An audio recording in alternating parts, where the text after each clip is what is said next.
राजकीय घडामोडी, सामाजिक विश्लेषण, कृषी विभाग, कला व मनोरंजन विश्व आणि क्रीडा क्षेत्रातील बातम्यांचे ताजे व अचूक अपडेट्स महाराष्ट्र शाही न्यूज मराठी. बातमी मागची बातमी, शोध सत्याचा. खूप वेळापासून या ठिकाणी आंदोलन चालू आहे. अकोल्यात तर 9 वाजल्यापासून लोक जमा होत आहेत आणि म्हणून आता खूप वक्ते झालेत.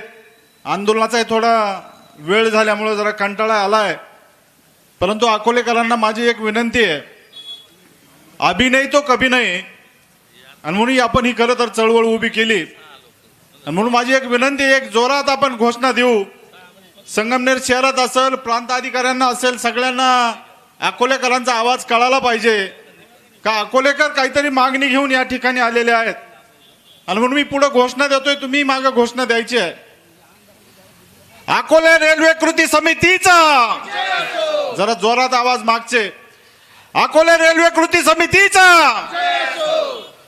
खर तर हे आंदोलन का उभं राहिलं, 8-10 दिवसापासून अकोल्याला, संगमनेरला या रेल्वेविषयी का चुळबुळ सुरू झाली.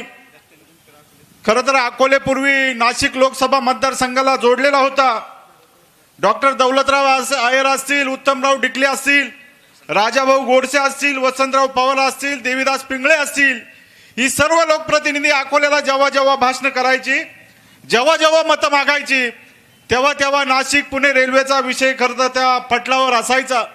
आणि आम्ही तेव्हापासून ऐकतोय नाशिक पुणे रेल्वे ही आपल्या संगमनेर अकोल्याच्या हद्दीतून जाणार आहे. आणि खरं तर तेव्हा जेव्हा ती संगमनेर किंवा नाशिक पुणे रेल्वेचं ऐकायचो, तेव्हा बीड परळीचं सुद्धा ऐकायचो.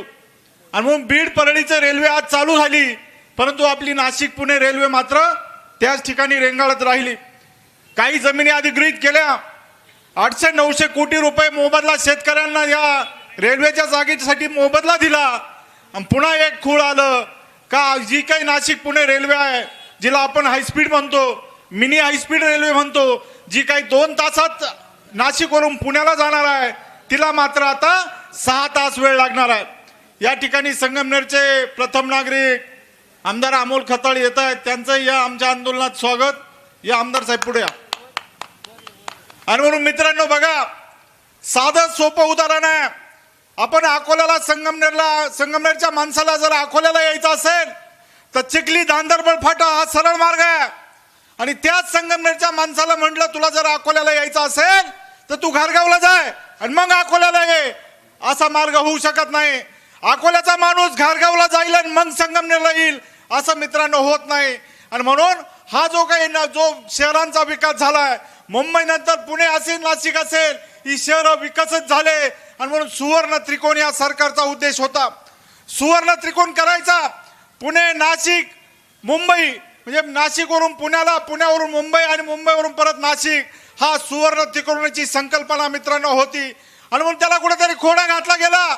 आणि म्हणून आज ती रेल्वे डायरेक्ट नाशिकवरून शिर्डीला जाणार, शिर्डीवरून अहिल्यानगरला जाणार आणि मग पुण्याला जाणार. मधली सगळे तालुका वंचित राहणार.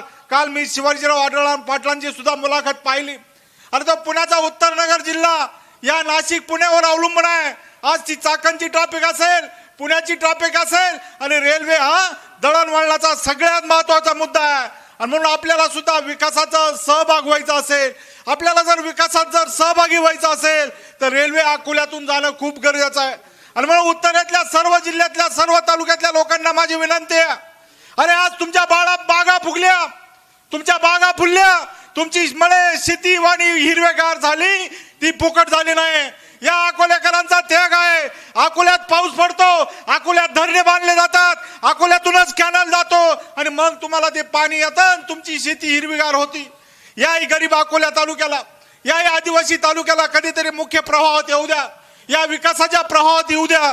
आणि म्हणून तुम्ही सुद्धा भूमिका मांडली पाहिजे का अकोल्यावरून रेल्वे गेली पाहिजे. याचं कारण असं, अरे दळणवळण वाढलं, आपले मुलं नोकरीला लवकर जातील, शिक्षणाला लवकर जातील, दवाखान्यात लवकर जातील, शेतीमालाचा दळणवळण आपल्याला झटपट करता येईल आणि शेतकऱ्याच्या खिशात 2 पैसे मिळतील. आणि म्हणून आपल्याला हा मुद्दा या ठिकाणी मित्रांनो, खरं तर रेल्वे अकोल्याला का पाहिजे ते त्याच्यासाठी पाहिजे. आणि आता जर झाली नाही तर परत कधीच होणार नाही. आणि म्हणून मला एक जण म्हणला, अरे तुमचं सरकार आहे आणि तुमच्या सरकारच्या विरोधात मोर्चा आहे. अरे अकोला आमच्या सरकारच्या विरोधात मोर्चा आहे. अरे ज्या ज्या अकोला तालुक्यात जेव्हा जेव्हा काही मिळालं ना ते आंदोलनाने मिळालं, चळवळीने मिळालं, फुकट मिळालं नाही. आणि मग सरकारची जरी भूमिका जर वेगळी असेल तर त्यासाठी आम्ही आंदोलन करू, चळवळ करू. या ठिकाणी माझ्या समोर अजित नवले बसलेले, तुम्हा सर्व तमाम लोकांना सांगतो उच्चस्तरीय कालवे होणार नाही असं शासन म्हणायचं. अजित नवले असेल, मच्छिंद्र धुमाळ असेल, विनय सावंत असेल, अरे आम्ही 4 जण या ठिकाणी संगमनेरच्या जेलमध्ये बसलो.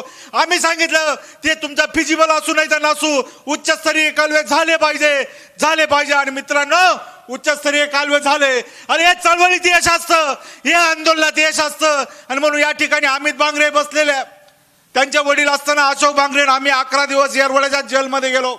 निळवंड्याचं पुनर्वसन होत नव्हतं, त्या विस्थापित लोकांना पुनर्वसन मिळत नव्हतं.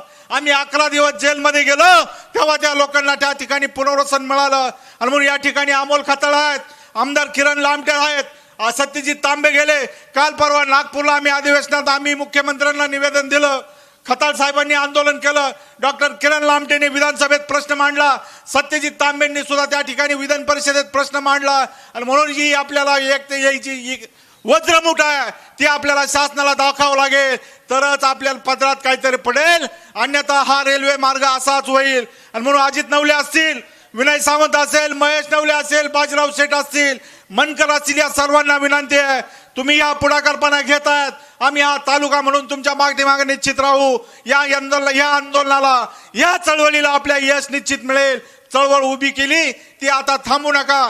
रेल्वे अकोल्याला आल्याशिवाय थांबू नका. मी भारतीय जनता पार्टीचा कार्यकर्ता म्हणून तुमच्या या संपूर्ण चळवळीला पाठिंबा देतो. माझे 2 शब्द संपवतो. जय हिंद, जय महाराष्ट्र. प्रायोजक आहेत Offkey studios, music and recording studio अंबिदुमाला. Audio advertising, music composition, recording, background music, mixing and mastering services आता आपल्या पठार भागात. संपर्क 95 95 65 48 75.